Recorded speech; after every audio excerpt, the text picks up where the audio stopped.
Supreme judicial council পুনরুজ্জীবিত হওয়ায় বিচার বিভাগ ফিরে পাবে স্বাধীনতা, কমবে বিচার বিভাগে ক্ষমতাসীনদের হস্তক্ষেপ, বিচারপতি নিয়োগে না অন্য কোনো সিদ্ধান্ত গ্রহণে থাকবে না রাষ্ট্রপতির কোনো ভূমিকা। জুডিশিয়াল কাউন্সিলকে স্বাগত জানিয়েছেন আইনজীবীরাও। অলিউল রনির রিপোর্ট। জুলাই অভ্যুত্থানে দেশের রাজনৈতিক পট পরিবর্তনের পর বদলের ছোঁয়া লাগে দেশের বিচার বিভাগে।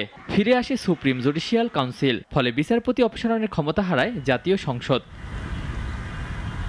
তবে প্রশ্ন ওঠে সুপ্রিম জুডিশিয়াল কাউন্সিলের রাষ্ট্রপতির ভূমিকা নিয়ে। আইনজীবীরা বলছেন সুপ্রিম জুডিশিয়াল কাউন্সিলের সিদ্ধান্ত বাস্তবায়ন করবেন তিনি, এছাড়া রাষ্ট্রপ্রধানের কোনো ভূমিকা নেই। প্রেসিডেন্টের কাছে এই ক্ষমতা আছে বলে জুডিশিয়ারির উপর এটা একটা হস্তক্ষেপ, এটা আমি মনে করি না। কারণ অতীতে যতগুলি সুপ্রিম জুডিশিয়াল কাউন্সিল হয়েছে, খুব বেশি হয়নি, যতগুলি হয়েছে সেই ততগুলির মধ্যে আসলে প্রেসিডেন্ট খুব একটা প্রভাব বিস্তার করেননি। যদি চিফ জাস্টিস যদি মনে করেন দৃঢ় থাকেন এবং তিনি যদি চান যে জুডিশিয়ারির মেরুদণ্ড শক্ত করতে, তো তিনি প্রেসিডেন্টের কারণে তার ইনফ্লুয়েন্স হওয়ার কোনো কারণ নেই।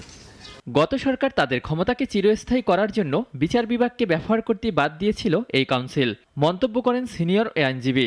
ক্ষমতাকে দীর্ঘায়িত করা এবং ফেসিজমকে প্রতিষ্ঠিত করার জন্যই সুপ্রিম জুডিশিয়াল কাউন্সিল আর্টিকেলসটা রদ করে পার্লামেন্টে নিয়ে গেলেন।